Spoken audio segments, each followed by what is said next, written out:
Okay, you guys, we're gonna go back to LeadHead, and I just want to let you know I finished my editing with Poppy and Zena, the League of the DMs. I'm not sure when I'm gonna do the premiere of that. Just keep your eye out for that. But yeah, we're gonna go back to LeadHead, and she used to be a gamer that gave synopsis about the games, gave the opinions about the games, and that's how they garnered such a huge following. And this is the coming out story. So without further ado, let's get right into it. I'm transgender. I've made videos in the past where, rather than using the facade of talking about a game or whatever, I've just been blatant and shared with you a piece of myself in its rawest form. This is one of those videos. I can't live in fear anymore. I can't go make a video about some trans-themed piece of media and hide myself within it. I need to rip the band-aid off and tell my audience what's up with me. And LeadHead, aka Penelope, still has videos of themselves as a cis male. I don't feel comfortable putting up those pictures, but if you guys want to go look for yourself, I will link the channel in the description. You can go and look. So I just thought I'll put that one out there. And you have to go back, I think, like 4 or 5 years ago for those videos, if I'm correct, but I'll link that channel anyways. So, for the sake of clarity, before we move into all the things I have to say about this, let me just get a few things right out of the way. This isn't a political video. This video has nothing to do with science. I won't be pontificating on the whole nature versus nurture thing or getting into worldviews or anything like that. I don't aim to be a soldier on the front lines of trans rights or whatever. This is just me sharing more of those fears, feelings, apprehensions, and dreams with you, just as I always have. If you want to project a political angle onto this, then I can't stop you, but just know that wherever you stand on the inherent politics of this phenomenon, I'm not aiming to change your mind on anything. I don't want to turn you. I just want to tell my story. It's been a little over a year since my first time ever wearing women's clothes in public, at least as an adult. And frankly, it's been one of the most emotional and interesting years of my life, and it's become... And I have to tell you, ever since I stumbled across LeadHead and Zena and Poppy, there's also this subculture, of course, on YouTube about the trans community meets politics, and it gets messy, you guys. It gets so messy. So I'm glad that she is not going to be touching on that one.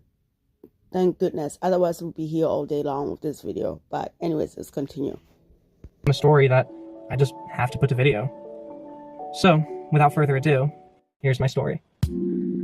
I remember way back in early middle school when my peers and myself were first beginning puberty. I really felt like I had zero people I got along with. All the boys that had been my friends through elementary school all started to have that... You know, I have to say, I hate the freaking black lipstick. Black lipstick only looks good on, like, I believe 2% of the population. Everybody looks horrible in black lipstick. I wish they would take it away. Like, honestly, like, there should be a test and see if you pass the black lipstick test before they sold it to you. Like, sorry, I just wanted to put that one out there. Sort of tough guy thing going on that a lot of middle school boys have. Everyone was quickly getting stronger and bigger than me. They were making fun of me for using words like comfy. On sleepovers, where parents surely forced their kids to invite me, I'd always be the one that ended up crying over something or another. If it wasn't for video games, I probably wouldn't have had a single friend. I figured that everyone felt like I did, and they were just better at hiding it. So, in a bout of middle school pseudo-stoicism, I chose to just suffer silently, rather than figure out if there was something I was just doing wrong. Over the years, I found myself in way more accepting crowds, meeting gay people for the first time, having friends that didn't really care about sexuality or gender. I mean, all this stuff was pretty new back then, at least in my area. While I wouldn't really become the life of the party for a few more years, social interactions got a lot more bearable through high school because of that, because I met people who didn't really care that I was a soft boy or whatever. I wasn't anywhere near as cool or trendy as these people. I mean, keep in mind, I was still a gamer. But it was a group who would, at the very least, not make fun of me for being so emotional. Eventually, though, I got in this one relationship with this girl. It was both of our first serious relationship. We dated for a couple years, lost our virginities, and did all of that sort of stuff that, you hear all through high school is going to make you feel like a real man. The point is, for the first time, I was playing an overtly masculine role, and it was weird. Huh. Overtly masculine role. That's an interesting take considering what she just told us a couple sentences prior, but okay. After a year, though, I discovered that I was bisexual, and we took a break in our relationship, and this led to my first ever encounter with another man. I'm not going to get into all of that for obvious reasons, but it led me to a realization. I don't like playing the masculine role in relationships. And I don't mean I'm a bottom or whatever, I mean all the little stuff. I didn't like feeling like I wasn't allowed to show my weaknesses or vulnerabilities. I didn't like being the one that was protecting the other. While, yes, most relationships aren't so binary, I think anyone would have a hard time denying that in almost every relationship, heterosexual or otherwise, there's the one person who's picking up all the heavy stuff. The man is the one who takes Old Yeller back behind the shed. The man is the one who knows the combination of the gun safe. The man is the one who does the bulk of the driving on the road trip. This is quite an interesting take. So I'm going to guess from what you just said that they probably grew up in a really, really small town, because this is sounding very Mayberry kind of interesting. When someone says, "Don't worry, I'll handle this," it's usually the man. I don't like it, and neither do a ton of people, man, woman, or other. But it's an idea that's so ingrained in humanity that every single one of us grew up with these expectations being projected onto us. And those expectations, I just felt like they were better off put on someone else than me. And that's when I knew things weren't going to work out with that girlfriend of mine. It's not like I don't like women anymore, but what I wanted out of a relationship had suddenly changed so drastically when I saw that there was another way to go about being partnered. Before long, I was shaving my legs and chest and painting my nails, and eventually, once I was single around age 17, stealing stuff from my sister's bedroom to try on in the dead of night in front of only one confidant who was way too drunk to say anything other than, "You look hot." Eventually, I got a job that had me going to a bunch of construction sites where my peers were a bunch of burly construction workers and painters and rich old white conservatives. Ultimately, I agreed to stop painting my nails and shaving my legs and all of this stuff for the good of the company. Nobody wanted me supervising job sites looking like that. And really, by that point, I was way too much of a stoner party animal to really care about things like identity. Eventually, though, I sobered up and started this channel and began to reforge my identity. And around the time the pandemic started, I quit working for that construction company and started door dashing. Almost immediately, I went straight back to how I'd been doing things before. Colorful nails, poofy and eccentric hairstyles, a shaved body and face. I had just lost a job that I really enjoyed, but in losing it, I managed to cobble together something resembling the identity that I'd drowned in bong water years earlier. Long nights on the road, delivering food to those who didn't want to leave home in light of the pandemic, I had a lot of time to think. I'd think about premises for movies and games and concept albums, but I always kept coming back to one name for an imagined character, a stand-in for myself in almost all cases. Penelope. That's such an interesting name. I don't know how I feel about that name, Penelope. Isn't that like a kid's book or movie that's about Penelope? Am I imagining things? But I don't know how I feel about that name, Penelope. Kind of like cantaloupe. Okay, you guys, sorry, but I'm just trying to imagine how I feel about this name. Never mind, let's continue. Sometimes Penelope was a girl who sobered up and found something to be passionate about. Other times she was a girl who learned to care about her personal finances and start acting like an adult. Sometimes she was just a girl who liked to drive. She would stay in the back of my mind for a long time. Eventually, though, my confidence bolstered by the free time allotted to me in starting a full-time YouTube career and the anonymity afforded to me by the sudden popularity in face masks, I started presenting female. Dresses, skirts, makeup, the whole 9 yards. Even an embarrassing wig, as I had shaved my head at the start of COVID. I told my friends, my family, the people on my Discord server, and those who sat to the end of a particular video of mine to call me whatever pronouns they wanted. She, her, he, him, they, them, whatever. I told them that I was trans-questioning, and I wanted to try out all the different standard pronouns and see which ones I really liked. I lost a couple of friends that day, and a whole lot of subscribers, and boom. It had only been a few days that I was publicly questioning my gender, and I was already living in fear of what liberation would cost me. Fear that's finally being addressed today. A little bit later that year, my channel was hacked. Frankly, I wanted to die, and I mean that with all the subtext it implies. I had realized that so much of my personal worth and my planned future was wrapped up in one fickle little thing called YouTube. A soul operated by a company that would never know my name. That night, at my lowest point in memory, I said, screw it, let's do this. And I announced on the Discord server and my friends and my family that I was going full she-her now. And I told all my friends that they could call me Penelope, the one good memory from that day. Just like that, I was Penelope, period. It would take a... You guys, isn't that sad though? Like, in a way, to some people, some people only like you on who you present yourself as being, like, sex-wise. Some people only like you because you're female. Some people only like you because you're male. And I can only imagine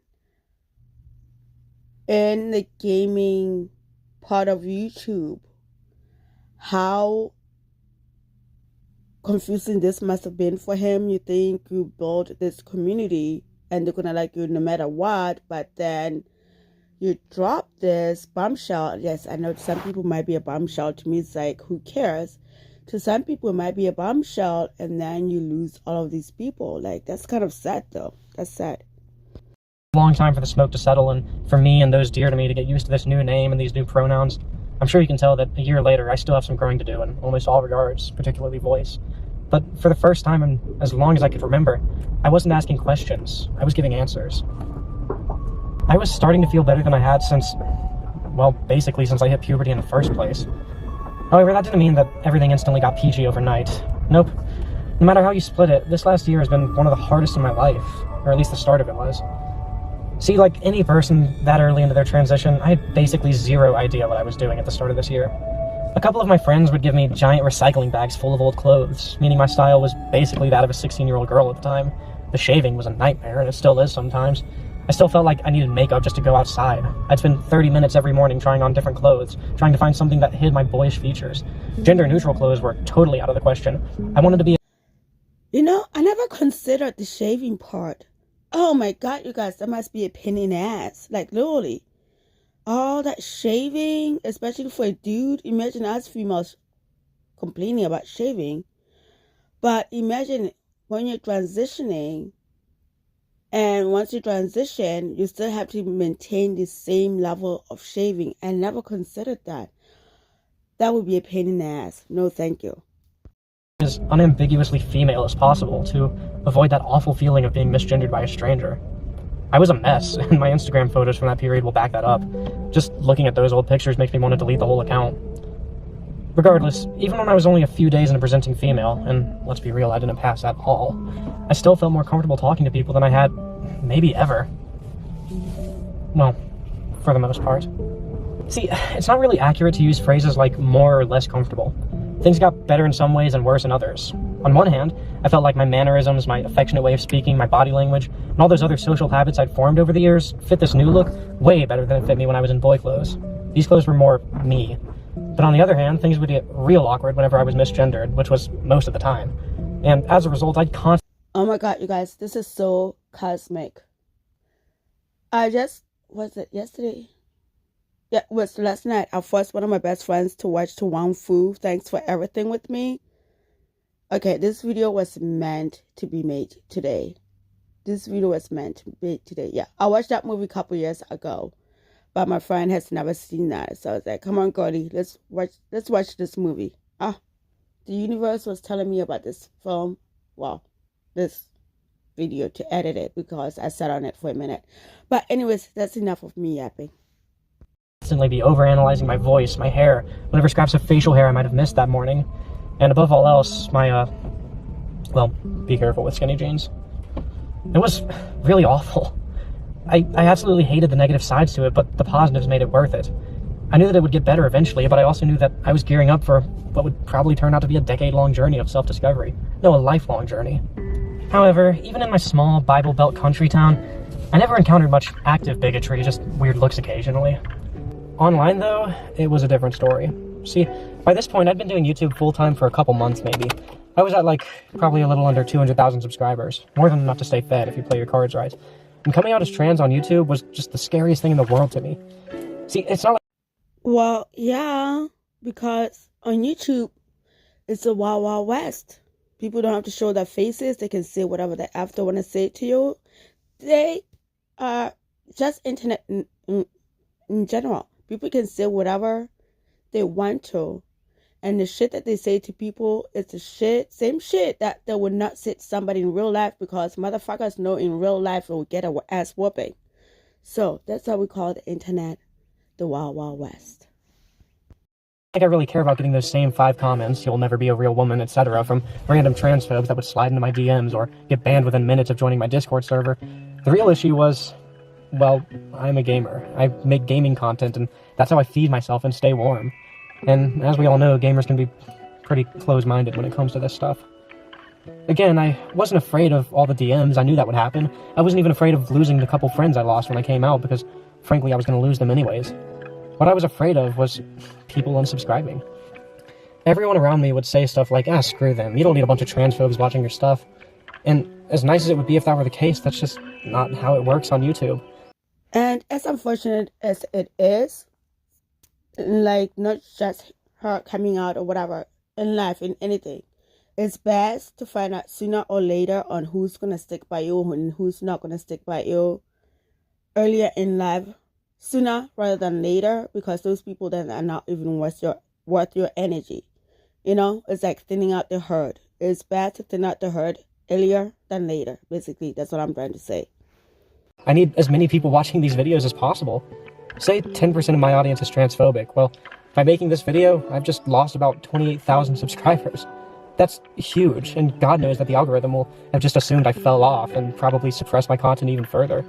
I've never once asked people to subscribe, but I'd imagine a lot of trans people will watch this video without having come across my content before.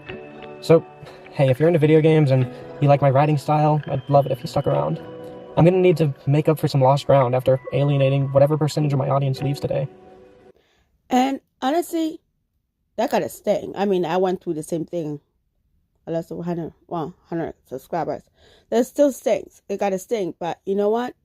After time, you realize it's like, you know, I feel lighter as a person.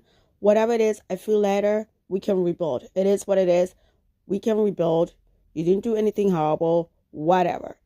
But also, in the interwebs, it gets a little bit more complicated, I guess, especially for him and for her. Well, at this point, we're talking about them transition. I'll refer to them, especially for her, because it's such a huge channel, and especially in gaming, they're highly overly competitive. You know, they're overly competitive. So I could imagine like how much that must have hurt for her, particularly by just coming out as themselves. You know what I mean? Owning who they are as a person. Yeah, that really got to sting. I'm not going to lie. All shilling aside, though, that fear was just gripping me every single time I tried to record a voiceover and maybe sounded a little bit different than I had the week before, or I had to show my face in a video for whatever reason, or, God forbid, my transition was too relevant to that week's topic for me to not bring it up. Again, it wasn't a secret, but very few people knew, relative to how many of my subscribers will know the moment that this video goes live. Frankly, I was scared of my own audience. I still am, and that's been one of, if not the hardest part of this whole transition. But anyways, all of those feelings were inevitable for anybody in my position, that of a gaming YouTuber who just has to come out as a trans woman. Let's get back to the experiences that are a little bit more personal to me. Starting my transition, things were slow at first. I got some awful, ratty wigs. Regretfully, I came out as trans questioning on YouTube while wearing one of them. I'd stuff bras with my socks and spend hours trying to get the dollar store makeup I had to look better than it ever could, but nothing permanent. The biggest commitment I made was getting laser hair removal on my face, which I chickened out of after 2 sessions for reasons that'll come up in a minute. Basically, I was just playing it by ear, trying to figure out if this is what I really wanted. It was a question that I really had trouble asking myself. What if I'm not really trans and this is all some big delusion? I'm not gonna lie, I always wondered that. Like, this is such a huge life-altering decision you have to come to, and you have to, like, you cannot make the wrong decision.